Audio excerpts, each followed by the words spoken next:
Bismillahirrahmanirrahim. Assalamualaikum warahmatullahi wabarakatuh. Alhamdulillahirabbil alamin.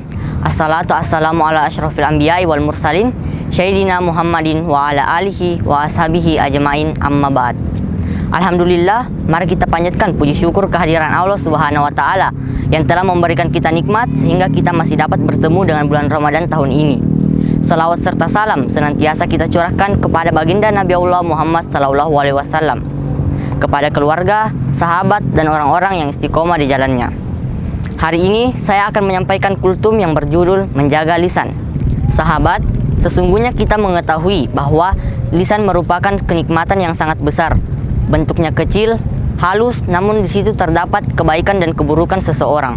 Membahas tentang lisan, ada suatu pesan yang sangat berharga dari Rasulullah SAW bersabda, barang siapa yang beriman kepada Allah dan hari akhir, hendaklah ia berkata baik atau diam. Hadis riwayat Tirmizi. Dalam sebuah hadis yang diriwayatkan oleh Tirmizi, Uqbah bin Amir berkata, aku pernah bertanya kepada Rasulullah SAW, ya Rasulullah, apakah keselamatan itu? Beliau menjawab, tahanlah lisanmu dan hendaknya rumahmu menyenangkanmu karena penuh dengan zikir dan mengingat Allah, dan menangislah atas kesalahanmu karena merasa menyesal. Sahabat, kita harus selalu berhati-hati dalam lisan, karena lisan juga dapat menjerumuskan kita ke dalam api neraka. Jika kita tidak mengetahui suatu perkara dengan pasti, alangkah baiknya kita diam, dan alangkah baiknya kita tidak berbicara yang dapat menyakiti hati orang lain, sekalipun itu hanya bercanda. Allah Subhanahu wa taala pernah berfirman dalam Quran surah Qaf ayat 18.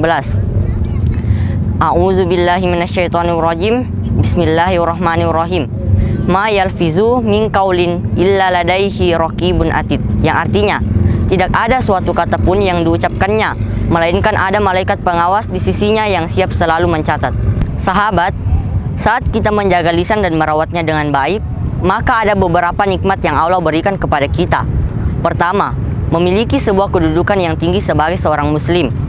Suatu hari, Rasulullah SAW ditanya, siapakah muslim yang paling utama? Beliau menjawab, orang yang bisa menjaga lisan dan tangannya dari berbuat buruk kepada orang lain. Hadis riwayat Bukhari. Kedua, dijanjikan surga. Dari Sal bin Sa'ad radhiyallahu anhu, Rasulullah SAW bersabda, barang siapa yang dapat memberikan jaminan kepadaku tentang kebaikan apa yang ada di antara kedua rahangnya, yaitu mulutnya, dan kedua kakinya, yaitu kemaluannya, maka akan kuberikan jaminan surga untuknya. Hadis riwayat Bukhari. Ketiga, ada kebaikan dan perbaikan karena disertai ampunannya. Allah Subhanahu wa taala pernah berfirman dalam Quran surah Al-Ahzab ayat 70-71 yang artinya, hai orang-orang yang beriman, bertakwalah kamu sekalian kepada Allah dan katakanlah perkataan yang benar. Niscaya Allah akan memperbaiki amalan-amalanmu dan mengampuni dosa-dosamu. Barang siapa menaati Allah dan Rasul-Nya, maka sesungguhnya ia telah mendapat kemenangan yang besar. Sahabat, mengingat kenikmatan-kenikmatan tersebut, sudah sepatutnya kita senantiasa menjaga lisan kita dengan berbagai cara. Di antaranya yaitu, pertama, berkata dan perkataan yang benar. Kalau kita ingin berbicara dengan benar, maka pastikan bahwa pembicaraan kita bersih dari bohong, bersih dari dusta. Kata-kata kita ini harus benar-benar dapat dipertanggungjawabkan kebenarannya. Jangan pernah mau berkata apapun yang kita sendiri tidak yakin dengan apa yang kita lakukan. Jangan berusaha berkata-kata semata-mata agar orang terkesima, terpesona, suka, karena semuanya tidak akan menolong kita. Perkataan kita harus dapat dipertanggungjawabkan. Kedua, berkatalah sesuai tempatnya. Jika kita ingin berbicara, kita harus mengukur dengan siapa kita berbicara. Karena berbicara dengan anak kecil pasti akan berbeda dengan kita berbicara dengan orang tua. Dan berbicara dengan remaja pasti akan berbeda dengan berbicara dengan guru kita. Ketiga, menjaga kehalusan tutur kata.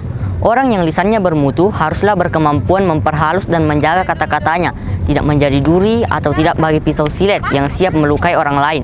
Betapa banyak kata-kata yang keluar yang rasanya ketika mengeluarkannya begitu gampang, begitu enak, tapi yang mendengarnya malah sebaliknya. Hatinya tercabik-cabik, tersayat-sayat perasaannya. Begitu perih dan luka tertancap di hatinya. Seakan memberi nasihat, tapi bagi yang mendengar apakah merasa dinasihati atau malah merasa dizalimi. Yang keempat, berkatalah yang bermanfaat. Dikisahkan bahwa suatu waktu Nabi Isa AS melihat bangkai seekor anjing. Ketika itu sahabat-sahabatnya berpaling karena jijik. Maka Nabi Isa justru melihat susunan gigi putihnya yang tertata indah. "Anjing itu giginya rapi sekali ya," kata Nabi Isa. Teman-temannya keheranan. "Ya Robbi, kenapa Paduka berkata begitu? Bangkai anjing itu kan sangat menjijikkan. Bahkan Paduka sendiri kalau dihina, dicaci, diremehkan dengan kata-kata jelek, kata-kata Tuhan selalu baik." Nabi Isa alaihissalam menjawab, "Karena setiap orang memang akan mengeluarkan apa yang dimilikinya. Kalau pikiran dan perasaannya jelek, maka yang keluar adalah yang jelek-jelek juga." Demikian jawabnya. Makin banyak kepeleset lidah, makin banyak masalah dan dosanya. Makin banyak dosa, nerakalah tempatnya. Maka falyakul khairan aw liyasmut, berkatalah yang benar atau diam. Demikian sabda Nabi. Sahabat, mari kita selalu menjaga diri dari ucapan yang tidak bermanfaat seperti ghibah, menceritakan keburukan orang lain, maupun berbohong dan menfitnah. Banyak berbicara yang tidak bermanfaat membuat hati menjadi keras. Jika kita tidak mampu untuk menjaga semua itu, maka lebih baik diam. Dan diam merupakan pilihan yang paling bijak dan menyelamatkan baik dunia dan akhirat. Tidak sedikit persahabatan menjadi retak hanya karena perkataan yang menyinggung perasaan. Banyak pertemanan yang akhirnya berujung pertengkaran dan permusuhan dikarenakan ucapan yang salah keluar dari lisan. Oleh karena itu, jika kita tidak mampu berkata baik, maka diam jalan yang paling bijak. Wallahu a'lam. Sekian kultum dari saya, kurang dan lebihnya mohon dimaafkan. Kesempurnaan hanya milik Allah. Wassalamualaikum warahmatullahi wabarakatuh.